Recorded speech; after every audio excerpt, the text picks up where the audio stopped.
Hello, everyone. Hi. Hi, everybody.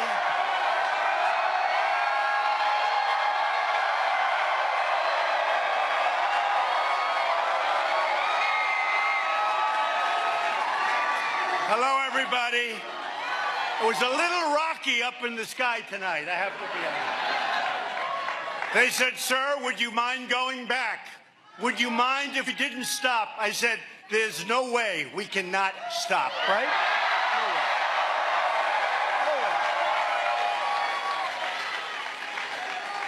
No way. No, we're not going to do that. We're not going to do that for a man named Henry McMaster. We're not going to do that. I wouldn't have the courage to call Henry. Henry, you know, I said I was coming, but I'm only kidding. It's raining out real bad, and we're not showing up. I wouldn't do it for you. So thank you very much, everybody. Thank you.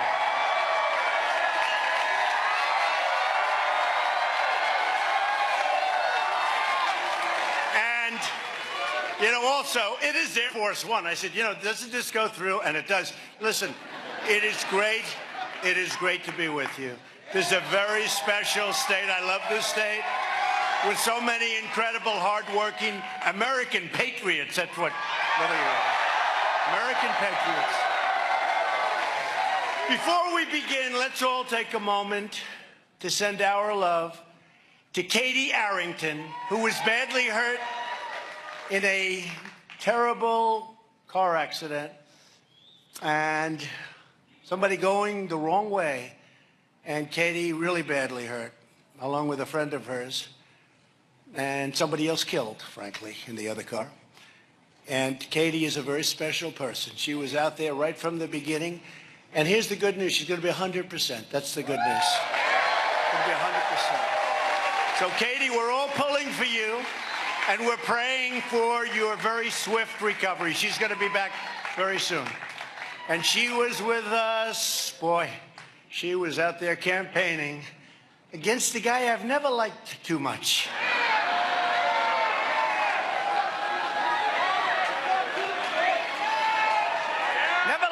Too much. I wasn't a big fan. The Tallahassee Trail must be a beautiful place. Unfortunately, he didn't go there.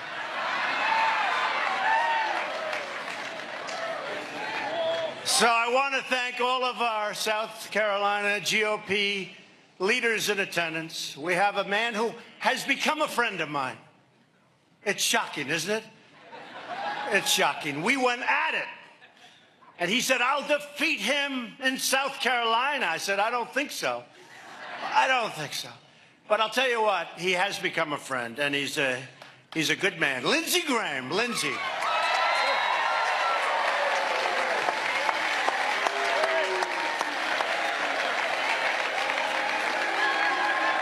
That's pretty good, I think, Lindsey. That's pretty good. No, he's been great.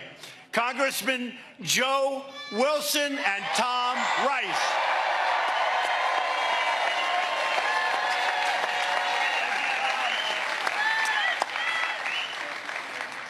South Carolina Attorney General, a very close personal relationship to Joe, Alan Wilson. Good job, Alan. He's looking good. South Carolina Secretary of State Mark Hammond.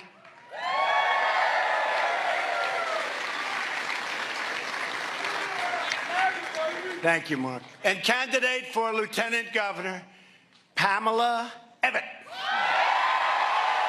Pamela. Thanks, Pamela. And finally, the person we're all here for today, a man who truly was with me from the beginning. There was no doubt about it. He was there right from the beginning. You know, we won the state of South Carolina by a lot, both in the primaries and in the general election. We won, and we had to run the whole East Coast, and we got South Carolina, and we got North Carolina. We love North Carolina. We got Pennsylvania, and we got Florida. We started off that night Donald Trump has won the state of Florida, right? And they go, whoa, whoa, they just lost Florida. And you know what they said? Don't worry about it. North Carolina, they said North Carolina is our firewall. South Carolina, we have no chance, but North Carolina. And so we won South Carolina. Thank you very much. And the firewall wasn't much of a firewall in North Carolina. So I want to thank the incredible people of South Carolina for everything you've done. And right from day one, when I came down here, Henry McMaster, I said, so why are you with me? He said, because I like what you're saying. I agree. We need strong borders. We're talking about it now, and we have.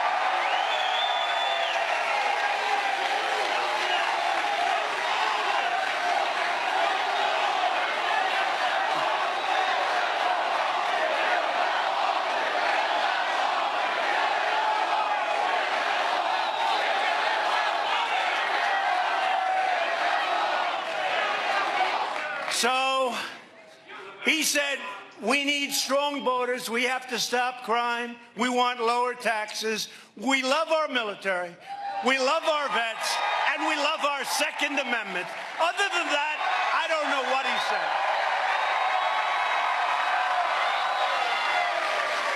I don't know what else he told me, but you know what? That was enough, right? And he was sort of this, like, handsome guy with a wonderful wife. Peggy. Where's Peggy? Peggy. So Henry was for me from the beginning. There was nobody else. It wasn't like I supported Trump. You know, some of these guys. I supported Donald Trump very early. Yeah, after 7 other people. After the defeat of 9 people, they were with me. And they never let you forget it. But Henry was there at the beginning. He's a fighter. He's tough. He's strong. And he's a gentleman. He's a gentleman. The thing with Henry, because I really got to know him, I tell you what, he was up early in the morning. He left late at night. I said, you really are a fighter. The beautiful thing with Henry is you don't even know it. He does it in a very elegant manner. But he is a fighter.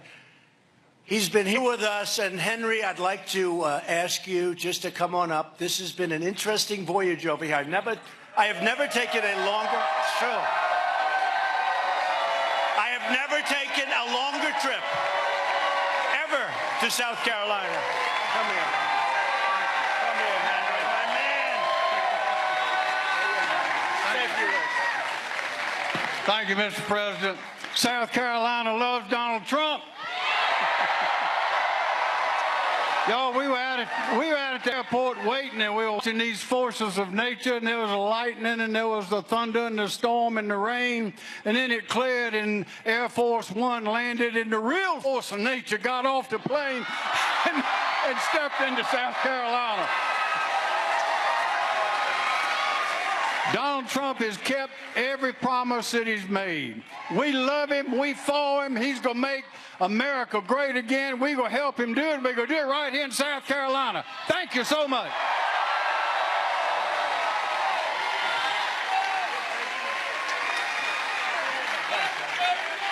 Thank you, Henry. Now, you know, we have a lot of fake news back there, these fakers.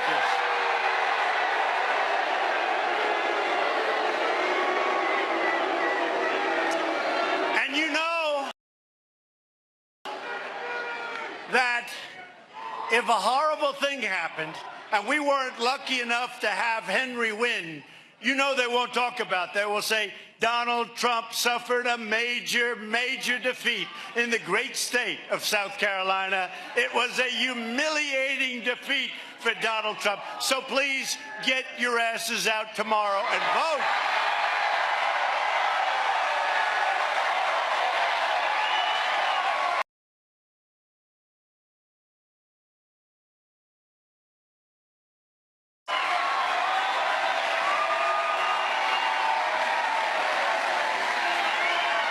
You got to get out there and vote. And honestly, not for that reason. You want to get out. He's a great man. He's a wonderful person. He loves the people of South Carolina. He loves the people of our country. You got a good man, or I wouldn't be here. Believe me, I wouldn't be here. You know, the last time I endorsed somebody, as you know,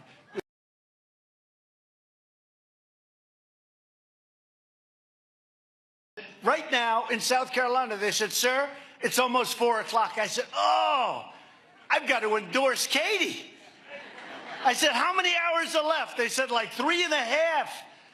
I say, maybe I shouldn't do it because I won't have enough. And what happened, I did. I said, I don't care. I can't stand that guy. I don't care. I don't care. And I like her. She was another one right from the beginning. She didn't talk about other people, right? So I said, I don't care. So we had like 3 hours, 3.5 hours left, something. I'm just lifting off from Singapore, far away. It was a 22-hour flight. You think that's fun? That's not even fun in Air Force One, okay? 20. When are we landing? Sir, we're almost there. 7 more hours. So good. When they tell you you're almost there, you only have 7 hours left. And by the way, we had a great success. North Korea. Chairman Kim. Great, great success.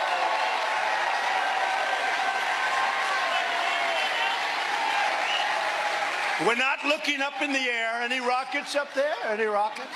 Japan is very happy. They haven't had a rocket shot over them in 7 months. There's been no rocket tests. There's been no nuclear tests. There's been no ballistic missiles. They've blown up their site. Today, it got no coverage because fake news doesn't cover it.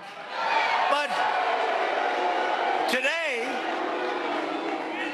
look at all those fake newsers back there. Look at all. Well, that's a lot. That's a lot of people.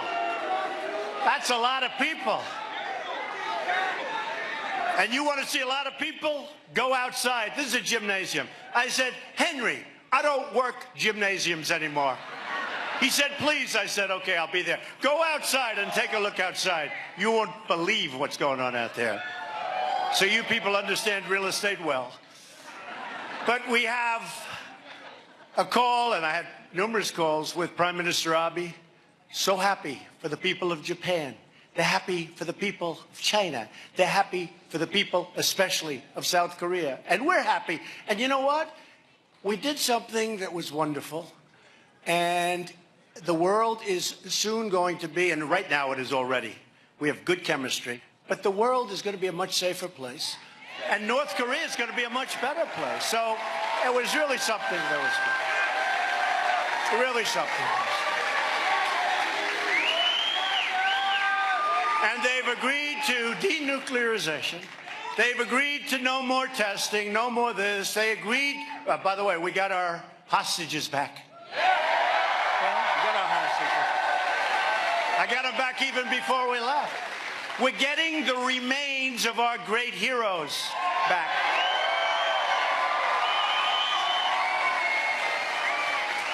And when I first made the announcement that we're getting together, this was 6 months ago. It was in the Oval Office. I'll never forget it. And these guys were saying, unbelievable, unbelievable. Do you believe this? South Korea, remember they came over from South Korea. They stopped North Korea, South Korea, the Olympics. And it started with the Olympics. When Chairman Kim said, we want to go to the Olympics, I said, yeah, that's nice. It's a big difference from the dialogue we were having, right? Slight. It's slight. They want to go to the Olympics. And the Olympics would have been a massive failure, and it turned out to be a massive success. And President Moon of South Korea gives us the credit. They were not selling. People did not want to be nuked in a stadium as they watched the opening ceremonies. They didn't want to be watching the opening ceremonies and at the same time looking up at the skies. How long will this last? They were not exactly selling tickets the minute that happened. And he said, would like to be part of the Olympics out of nowhere. The minute that happened, the Olympics became a fantastic success. It was a great Olympics. It was a great Olympics.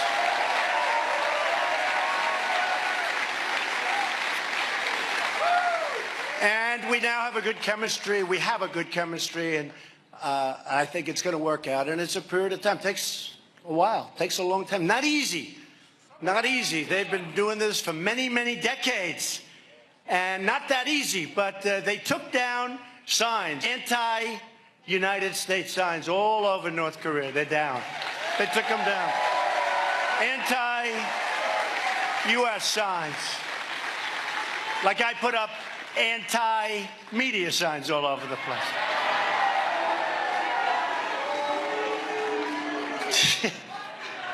You're worse than I am.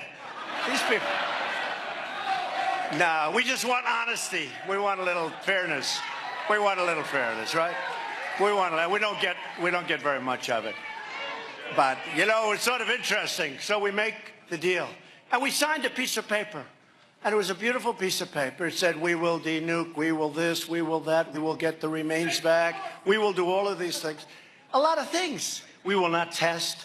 We will abandon they have an engine site for, these are not engines like for your car. These are engines for ballistic missiles. They're going to rip that down. So point after point after, but it starts off, first sentence, we will denuclearize North Korea. Okay. So you know what the fake news said? Donald Trump has suffered a humiliating defeat because I agreed to meet. I said, I agreed to meet. In other words, because I agreed to meet. They couldn't think of anything else.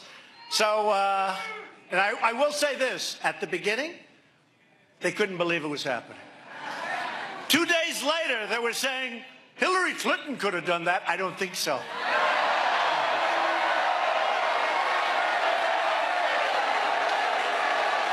I don't think so.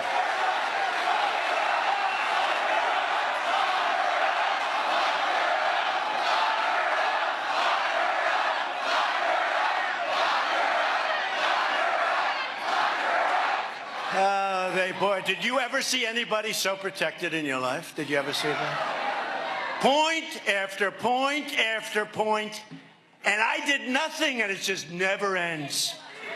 Never ends. No collusion, no nothing.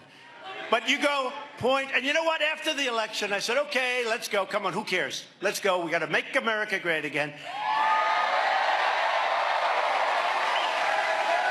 And then she writes a book and she does a tour, and how many reasons did she give for losing the election? Like every week it was a different reason, right? She blamed everybody for losing the election except for one person, herself. And you know, the funny thing is, so look, Lindsey was just telling me every other Republican, you know, would have been very tough. They would have lost. I won. I won when I won South Carolina, but to win all up and down the East Coast, to win Wisconsin, which hasn't been won in many years, like 1972, I think. That's a long time. To win Michigan, which hasn't been won in a long time. And they say she was a bad candidate. I mean, honestly, she was a tough candidate. She wasn't a bad candidate. But they refused to say that I was a good candidate. They refused. You know, it's very interesting. I just took this out. Sometimes you have to toot your own horn because nobody else is going to do it. Certainly they're not going to do it. No, certainly they're not. No, certainly they're not going to do it. So sometimes you have to do it, right? That's why when the polls are good, you remember during the campaign, when the polls were good, I would always talk about it. When they weren't so good, I wouldn't mention it, right? I didn't talk polls, but they were good. For a lot of time, they were good. And by the way, Georgetown Steel just opened their plant yesterday. They're spending a lot of money after many years of being closed. Georgetown Steel in South Carolina. So here's a story that just came out. David Lynch, you know, the great filmmaker. David Lynch, he puts down headline, Trump could go down. This is a Hollywood guy. The reason I do this is, you know, you don't hear this. And plenty of them voted for me. Plenty of them voted for me. David Lynch could go down as one of the greatest presidents in history. Of course, there goes his career, right, in Hollywood. Veteran filmmaker David Lynch believes President Donald Trump could be remembered as one of the greatest presidents in American history because of the way he has shaken up the political establishment and because of what I've done. However, he now appears to believe, because he was a Democrat or is a Democrat or something, he actually voted for Obama. And here it says he voted for Bernie Sanders, okay?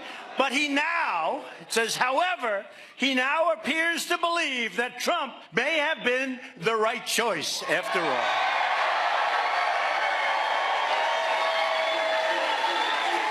He goes on to say that Trump could go down as one of the greatest presidents in history because he has disrupted this thing so much. No one has been able to counter this guy in an intelligent way. And by the way, you know, they call them the elites, right? The elites. You know what you are? You're the super elites. I'm changing titles.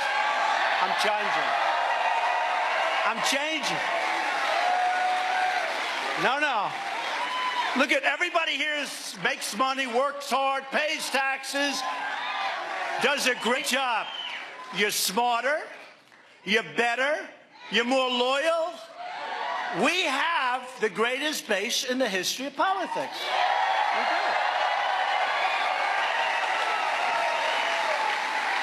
They interviewed 10 women on one of the opposing networks, you know, the enemy of the people, I call them. And they said to these women, these were about 10 really great women. These are non-political women that had Trump here, Trump there, wearing Trump hats, badges. So this announcer says, what can he do? And you've heard me say this, because this happens a lot.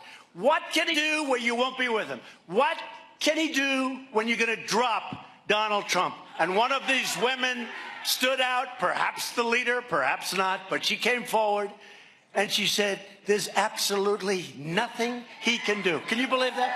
There is nothing he can do. And she said he has done a great job. So we're working hard. But there's David Lynch. Enjoy it because his career in Hollywood is officially over. Did you see Jimmy Fallon? Jimmy Fallon. The guy screws up my hair. It's going back and forth. He was so disappointed to find out it was real. He couldn't believe it. Well, that's one of the great things I got. Everybody used to say my hair's phony. It's not my hair. I'm wearing a hairpiece. You know what anybody here wearing a hairpiece now? No? But the one thing, they never say that anymore because I've been caught in rainstorms. I've been caught in winds that are like 60 miles an hour getting off. If it's not your hair, don't run for office, folks. Don't run. Do not run for office because the gig would be up. So Jimmy Fallon apologized. He apologized for humanizing me, the poor guy, because now he's going to lose all of us. You know, now he's going to lose all of us. If somebody would open a talk show at night, because the guy on CBS is what a lowlife, what a lowlife.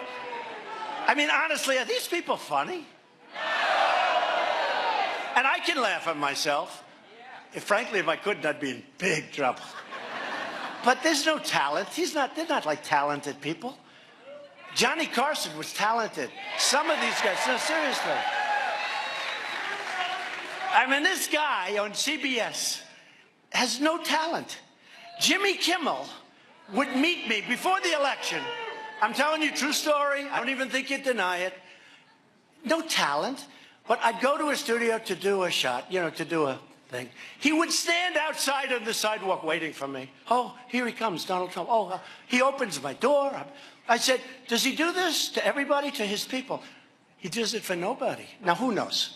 Maybe that was just, but he's waiting for me. 2 or 3 times I did a show before this. Now I wouldn't do a show. That guy's terrible. But I do a show, and he's standing out on Hollywood, whatever, Boulevard, and he's standing there, opening up the door, like going great. Oh, hello.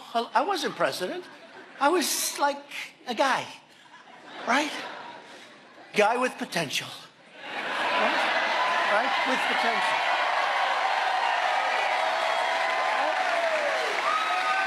And he's there. Here he is.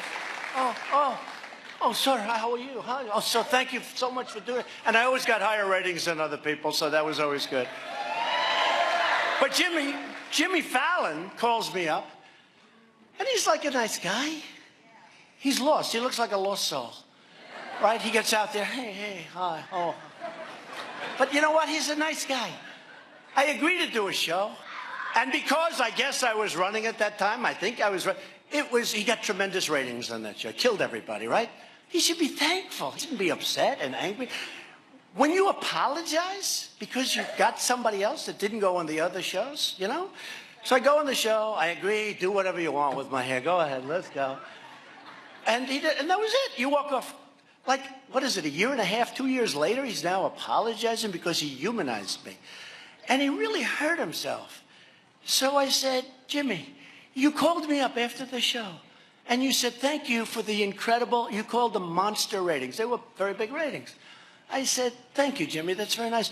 I said, don't hurt yourself by apologizing.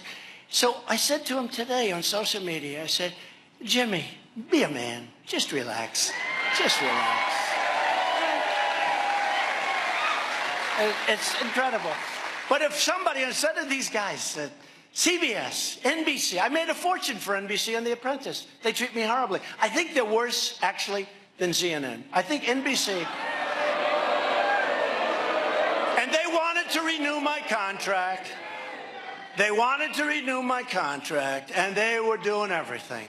They had the top man at Comcast came up to see me in my office with a whole group of people. Please, please renew your contract for The Apprentice. I said, that's what I knew I was going to run, because I turned it down. You know, it's a primetime show, doing well, 14 seasons, did great. Hey, Arnold Schwarzenegger, big movie star, took my place. It bombed in about 2 shows. It was over. It actually bombed in 1 show. It was so bad, they didn't believe it, so they let it go a little bit longer. So, and the one who knew it was my wife, my wife. She said, you know,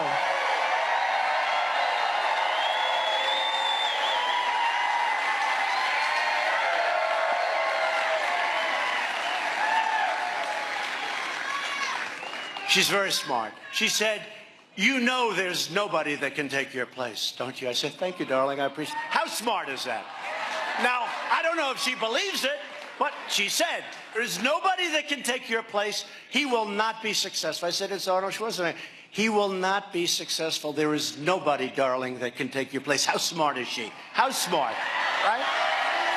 How smart. And she has got a great style. We greeted today the King of Jordan and the Queen of Jordan, and it was like a picture. I watched the 3 of them. The Queen, the King, and the First Lady. And I stood back and I watched. I didn't want to destroy that picture. And I will tell you, she has done a tremendous job as First Lady. Okay. Cool.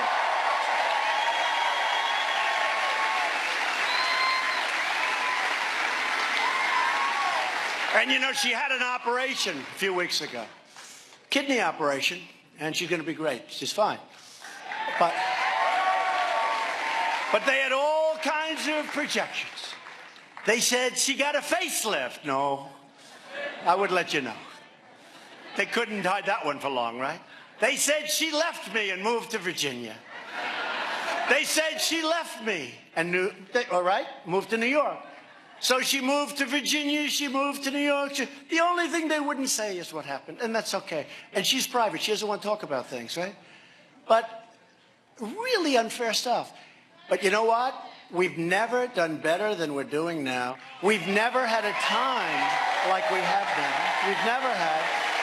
We've never had higher polls than we have now. Even Gallup, who treats me horribly. You know, polls are fake news also. You know, what they do is called suppression. They put out these horrible polls, and then they hope that everyone's going to say, hey, look, I like Trump, but he's got no chance of winning. Suppression. It should be illegal, actually, you know. You want to check these pollsters, you know, where are they coming from? They knew. We had one with ABC, I think it was ABC Washington Post, just before the election. Like a week before, we were down 12. Now, if you're down 12, okay, if you're down 12, it's over. If the polls are real. But I said, it can't be real. We just went to Michigan. We had 30,000 people. We just went other places. Excuse me. We went to South Carolina, but I didn't come here that often. You know why? Because we were leading by a lot. So I said, if you don't mind, do you mind if I don't come back here? I'm going to go to places like that we have it a little bit closer. And nobody said, don't worry about it. They said, you stay out of here, Mr. President. Almost to be Mr. President. But it really has been an incredible journey for all of us. We are the super elite. We are the super elite. It is true. We are. And we're going to call ourselves that. I said the other day, because as you saw my last speech in Minnesota, great place, unbelievable crowd.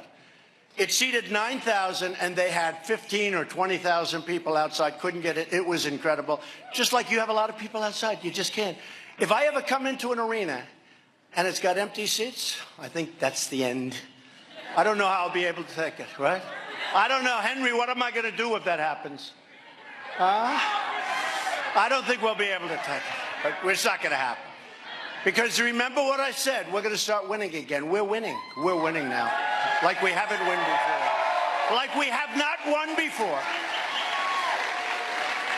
We're winning with our military. Our military is now being built up like you wouldn't believe. We're winning with our military. We're winning on trade. We're winning on trade. We're defending our borders. Because if you don't have borders, you don't have a country. You don't have a country.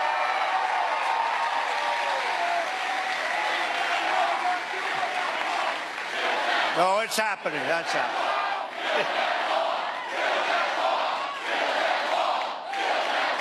Well, it's happening. It's not build that wall anymore. It's continue building that wall. Because we're building it. We're building it. We're fixing it. Miles and miles. We've got $1.6 billion. We're fixing the wall. We're building wall in San Diego. It's incredible how nobody wants the wall until it's in their backyard. Do you mind building us a wall? They didn't like people walking across their front lawns in San Diego.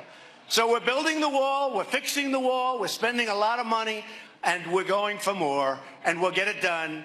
But Democrats, they want open borders and they don't mind crime. Think of it. So last week, they thought, oh, they have a great issue. And, you know, I get credit. I don't know if it's true or not, but they're saying I have good political instinct. Who knows? In fact, some people have said I have the greatest political instinct in 50 years. I don't think so. I don't think so. I don't think so. But I have my own feeling. And when I heard them talking about the children, first of all, they were using pictures taken in 2014 when Barack Obama was president. I wasn't president. And what I learned is one thing. Our facilities are cleaner, better kept, and better run. That's the one thing I learned, okay? I saw that. But what we have is two extremes. And I liked it. I said, hey, this is fine for us. The Democrats want open borders. They want anybody they want, including MS-13, pouring into the country. And the Democrats don't like ICE. These are great, brave, tough people. These people are much tougher than MS-13. They don't like Border Patrol. They don't like your police. They don't like anybody. The Democrats want to protect illegals coming into this country, some of whom are not good, some of whom cause lots of problems in the worst possible way.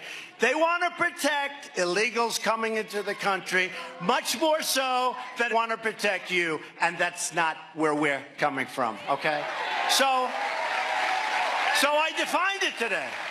The Democrats want open borders and they don't mind crime.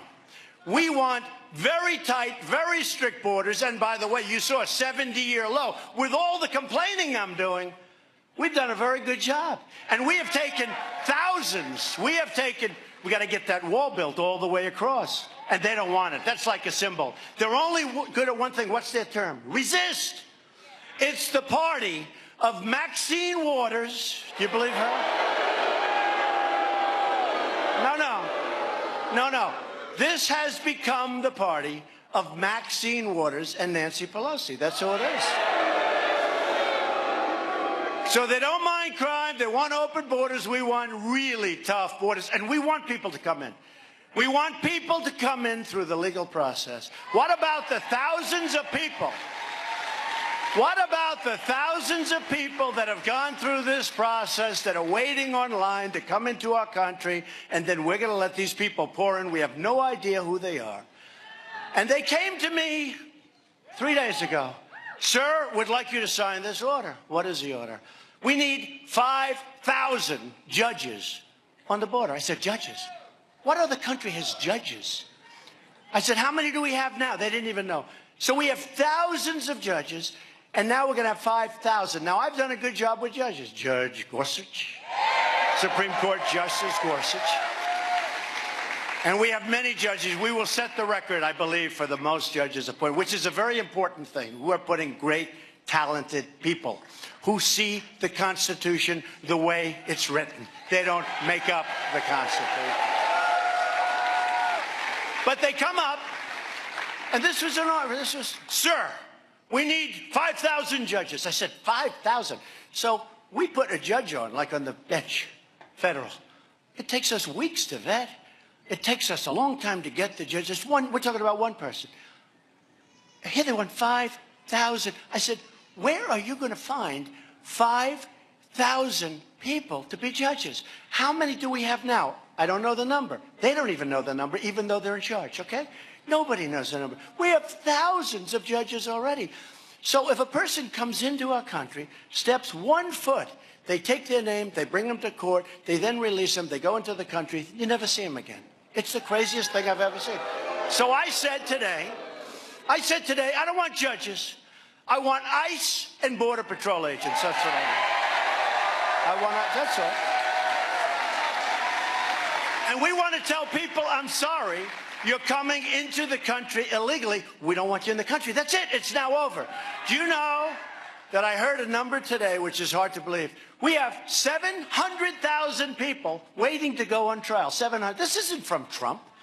It was a disaster for Bush, although we very much appreciated Laura Bush's lovely letter. It was a disaster for Bush. It was a disaster for Obama. In fact, the head of his homeland was on over the weekend, and he was very honest about it. He said it was a tough thing. It was a tough time for them. But we're going to straighten it out. Hey, look, I got a bad hand. I got the job, and trade deals were bad. How bad were trade deals? Trade deals were bad. North Korea, they thought they were going to war. You go to war with North Korea, you're going to lose anywhere from 30 to 50 million people. Seoul is a city with 28 million people. 28 million people. So you go to war, you're going to lose 30, 40, 50, who knows? Millions of people. And I'm not even talking about nuclear. They have thousands of cannons aimed right at Seoul. And I said, I'm telling you, before I took over this office, there was a really good chance that we were going to war with North Korea. You could have lost millions and millions of people. So I got a bad hand with North Korea, because that should have been done years ago. I got a bad hand with all these horrible trade deals. NAFTA's a disaster. Mexico is going to make over $100 billion in the United States this year. Canada, Canada, nice guy. Prime Minister, Justin.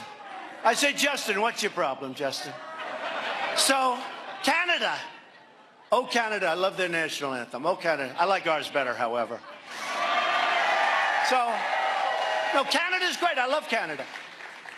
And we had a wonderful understanding. You know that story. We hugged, we kissed, everybody was happy. I made some changes in this ridiculous thing that everybody agreed to sign. It was meaningless, but I made some changes. I left, everybody was happy. Prime Minister Abiy said President Trump was right. Everybody was in love. They took the picture with Merkel, but if they showed the picture, like 2 minutes later, I had a big smile, she had a big smile. We were friendly, everybody. I get onto Air Force One, and he doesn't understand that Air Force One has 22 televisions. So I come on, they have televisions in closets, they have televisions in an area that no place has to. Unlimited budget, Air Force One, right? So I get onto the plane, and I see Justin Trudeau, Prime Minister of Canada, saying, Canada will not be bullied by the United States. I said, what are we doing here? The fact is that Canada has a 275% tariff on dairy products, little thing called dairy products. Their lumber is a disaster with us. I say, why aren't we using our own lumber? Because now we're actually allowed to take lumber from our fields and regrow it, but take lumber from under our environmental system. In the old days, you couldn't do that. We had to go to other countries. So lumber is a disaster. Energy is a disaster. And, you know, I see Justin saying, we fought World War I together. We fought World War II together. That's true. We love Canada. But Canada's charging almost 300% tariffs on dairy products and many other things. It's all working out great. It's all working out great. And I said, look, if you want to do that, we're going to put a little tariff on your cars coming in. You know, cars are the biggie. Cars are the biggie. European Union, we lost $151 billion last year with the European Union. Sounds nice. Many of us originally came from somewhere in the European Union. I had two parents, European Union. So it sounds wonderful. Our country lost $151 billion. They send the Mercedes, they send BMWs, they send everything. We tax them practically nothing. We can't send our cars. And if we do, they charge many, many times the tax that we stupidly don't charge. So I told them, here's what we're going to do. We're going to charge a tariff on steel until such time as you straighten out your act and you let us have fare. They don't let our farmers into the European Union. It's very hard. So we have farmers that want to sell. You don't hear these stories. This is why. With these people, they don't tell you these stories. The European Union has what they call trade barriers. The European Union doesn't allow our farmers to go and trade. It's very hard for them to go trade. And if they do, it's very expensive. Same like Canada. Essentially, when you're paying a 275% tax, and now I'm understanding it's higher, but at 275, that's essentially a trade barrier. You can't trade. How can we trade? We can't pay that kind of a tax. So I want the barriers taken down. I want our farmers to be able to trade. I want to be able to sell cars in there just like they sell cars in here. And it's all going to work out. It's all going to work out. Remember this. Remember this. It's all going to work out. Because we're the piggy bank that they like to take from. Whether it's military protection, you look at NATO. NATO, we're spending 90% of NATO. Now, it's all wonderful and we like to help out, but it helps them. They're in Europe. Helps them a lot more than it helps us. We're very far away. So we have this incredible. Germany is paying 1% of a much smaller GDP. We're paying close to 4% of a much larger GDP. Now, that doesn't work, folks. Doesn't work. So I think we should pay the same as Germany. I just think we should pay the same as Germany. So we're working all of these things. But the fact is, we were given somewhat of a bad hand because we came in there had all these problems. But I love it. I'm loving what we're doing. You people are loving what we're doing.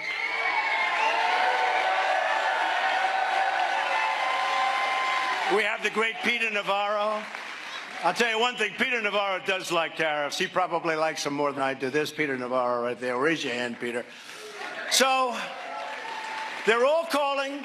They all want to make deals. Before I did this, they weren't calling the Obama administration. But the Obama administration, and in all fairness, the Bush administration, didn't care. It wasn't their thing. Last year on trade, our country lost $817 billion with a B. Billion dollars. 817. We lost $817 billion. Who the hell can do that? And we don't have to be perfect. We don't even have to get it down to zero. But we can't lose 800 because you feel like sort of stupid, don't you? Don't you feel stupid?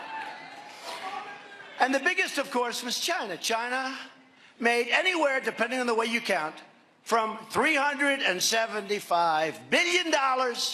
We built China. And I really like President Xi. But we built China. And they did help us on the border with North Korea. They might not be helping us anymore, and that would be too bad. But that would be too bad.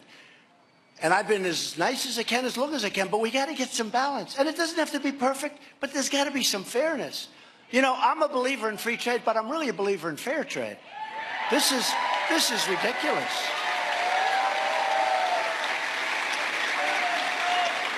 And I said to a man in China, how did it get so bad? Because they know their gig is up. How did it get so bad? And remember this, you know, we picked up, since I got elected, we picked up tremendous worth. We picked up anywhere from 9 to 7 to 7 to 9 trillion dollars. We're almost twice the size of China's economy. Nobody knows that. Nobody knows that. Nobody knows. So I said, how did it get so bad? He said, well, what happened is we would put on a tax on cars. You know, in China, if you sell a car into China from the United States, they charge you a 25% tax. If China sells a car into the United States, we charge them 2.5%. So it's 2.5% versus 25%. Somehow, I'm looking at this rich guy right over here. That doesn't work too well. Do you agree? That's not a big worker, right? I'll bet you're a very successful guy. I can see the eyes, you know. Big success. But that doesn't work too well, sir, does it? And we have many, many cases like that. We have many cases like that. So we're going to straighten it out. And they all want to negotiate. Because they have to negotiate. I mean, honestly, they have to negotiate. It has to happen. It's not like, that's not a threat. It's like the Iran deal was so bad. We paid $150 billion to sign a horrible agreement. We gave $1.8 billion in cash to pick up 4 hostages. They're the wealthiest hostages in the world. They have the highest net worth of any hostage in history. We paid nothing to North Korea, and he did a very smart thing because it was goodwill. It was good. We did it before I even left. So, you know, there are a lot of good things, and a lot of good things are happening, folks, and it's all going to work out. And it's going to work out because we have a big advantage. Because remember, we're the bank, and they're taking money from us hand over fist, but at some point, that's got to stop. It's got to stop. We can lower your taxes, which we did. We gave you the greatest tax cut in the history of our country.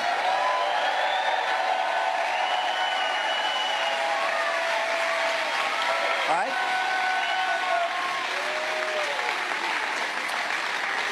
We have some incredible things happening with health care. We got very badly hurt. We had all the votes, and then one gentleman early in the morning, like 2 o'clock in the morning, he went no. Well, he campaigned on repeal and replace. We had all the votes, and perhaps he was grandstanding. Who knows what he was doing? But you know what? He said no, no. Everybody said, what the hell happened? He's been campaigning for 8 years, repeal and replace. And he didn't do that. But now, what we've done in the tax cut is we've gotten rid of the individual mandate. The individual mandate. We've gotten rid of it. And by the way, I have these stupid teleprompters. You don't mind that I haven't used them all night, do you? Every once in a while, I look at it and say, oh, that's so boring. We don't want... America is back, bigger and better and stronger than ever. You've heard that before. No, you know, I'm looking. I keep looking. I just see things that just, they're true, but they're not quite as exciting. So we are doing so well. We are lifting millions and millions of Americans from welfare to work, from dependence to independence, and from poverty to prosperity. Right? We're putting new American steel into the spine of our country and breathing new hope into our beautiful communities. True. The forgotten men and women of our country are forgotten no more. They're still trying to figure out who the hell were all these people that came and voted 2 years ago. Who are they? Who are they? Yeah. All of us. They're trying to find, how do we get to the forgotten men and women? I said, I think you've lost them for a long time. Because just like this producer from Hollywood said, we're doing a real job. I don't believe, so now it's 511 days. I don't believe any administration, and you're with us, we're partners in this whole deal. You know, when we came out, we're partners. This is not me. This is a whole group of people. I don't believe, and I don't even think it's close, that any president has done what we've done in 500 days. Not only the judges, not only the biggest tax cuts, not only Anwar in Alaska. You know all about Anwar, one of the great drilling sites in the world, that nobody could get oil and gas, that nobody could get approved. Ronald Reagan couldn't get it. Nobody could. I didn't even want it until I heard everybody else wanted it, and I said, it's like a freebie. That's part of our tax cuts. Tax cut and reform, right? We talk cat, we want cut. Please give me the word cut, right? You've heard that, sir. I want the word cut.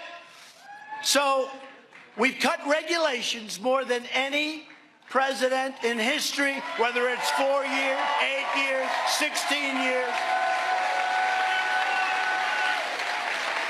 And we have more cutting to do. And by the way, we want regulation. We want crystal clean water. We want beautiful, clean air. We want it more than anybody. And our air and our water now is better than it ever has been. And we're going to keep it that way. It's important. It's very important.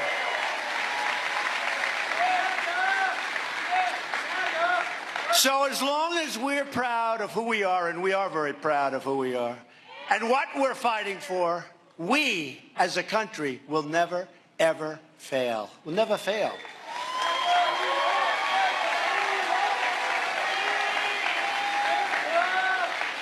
We have 3.4 million new jobs since Election Day. If I would have said during the campaign that I was going to create 3.4 million new jobs, that countries, and you have no idea what we're going through, countries are trying to hold back their companies that used to be our companies from leaving and moving back to the United States. We have companies, Chrysler, so many companies coming back into the United States. They want to be where the action is, not only because of the tax cuts, but for a lot of other reasons, including, frankly, those regulation cuts. But we have more jobs. We have higher stats. The manufacturers of the United States voted. They said this is the single most optimism that manufacturers in this country have ever had. Small business owners, the same thing. It's the most optimistic that they've ever been. They've never been this optimistic. And I'll tell you something. I'd like to take the credit for this, but I can't because it's Henry. South Carolina is doing unbelievable business. Companies are pouring in. Your jobs are way up. Your numbers are through the roof. You're a real leader all over the country. They're looking at South Carolina. Well, your governor is a man named Henry McMasters. You're doing unbelievable numbers. So I didn't want to say that, Henry. I didn't want to say that, Henry. I wanted to take the credit for myself. But I figured South Carolina would understand, right? But we're standing on the shoulders of true American patriots who put down the railroads, built up the highways, and dug out a thing called the Panama Canal and lost many lives doing it. Mosquitoes lost many, many lives.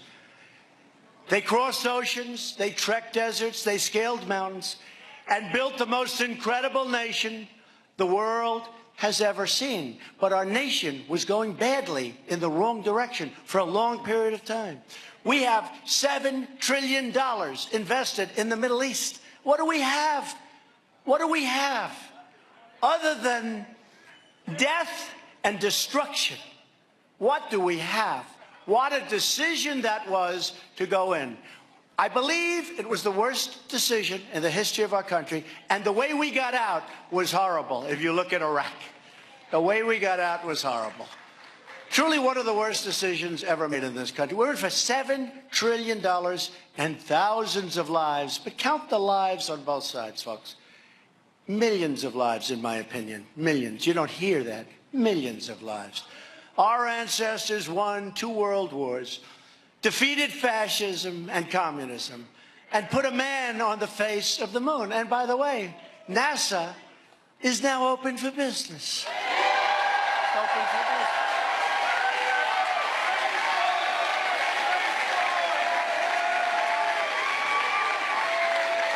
And I put a great man, a wonderful human being, and a great leader, or just a friend, Mike Pence, Vice President, in charge. And I had a meeting with Mike and a lot of the people running NASA. And I said, listen, you got rich guys, for whatever reason, they love rockets. We don't have to put up so much money. Let them put up the money and build. And you got all these guys sending rockets all over the place. We'll get the credit. I said, lease them the land, charge them a lot, but let's do it that way. That's a lot better. We're like a landlord. So we're also doing our thing. But we do. You have all these rich guys. I don't know what it is. They love rockets.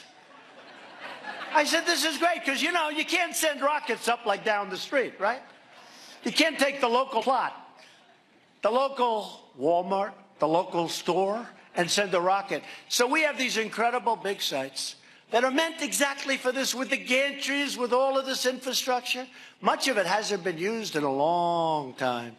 And we're back in business. But I said to them, and I think the business people, let the rich guys pay for it. We got the site. We got the real estate. Let them put their rockets up. You saw Elon the other day. He put a rocket. I never saw anything like it. You know, I've been watching rockets go up my whole life. Okay, after a while, it's like... But what I thought was incredible was when the engines came back down. Did you see that? The engines. They came back down. Now, there are only two. The third one's missing someplace, but that's okay. No, but I thought that was incredible. But you have all these rich guys. They're worth billions of dollars. They want to spend money on rocketry. I think it's great. And I told my people, let them do it. Because if they reach the moon with their money, we're going to take all the credit, okay? We're going to forget about that. Nobody's going to remember their name, but they're going to remember our names. So let them do it. Let them do it. But to keep this momentum going, we need more Republicans in Washington. And we need Governor Henry McMaster as a continuation in South Carolina. It's very important. Come here, Henry. Because with your help, we're going to continue to win. Do you remember in the campaign? Henry, you remember? I'd come to South Carolina. I'd say, we're going to win so much. You people are going to get so tired of winning. You're going to say, Governor McMaster, please, we can't stand winning anymore. Governor McMaster, go to Washington. Talk to the president. We can't win anymore. We're going to win. Remember, I said we're going to win at trade. We're going to win in space. By the way, Henry, Army, Navy, Air Force, Marines, Coast Guard, Air Force, right? Air Force, and what are we going to do? Space Force. People love that. You know, it's going to be, we talk about rockets going up, but Henry, defense is now largely based with the satellites and everything else in space. And the problem is when you have the Air Force, I don't think they're going to really sort of, you know, they want those planes flying, they want their, I don't think they're going to be focusing on space maybe like they should. So we're going to create a Space Force, and it's going to be great. And we need that militarily and in many other ways, but we do need it militarily also. So this week it is so important to go out and vote for country, vote for family, vote for values, this man values, vote for victory, and vote for Henry. He is a great, great gentleman.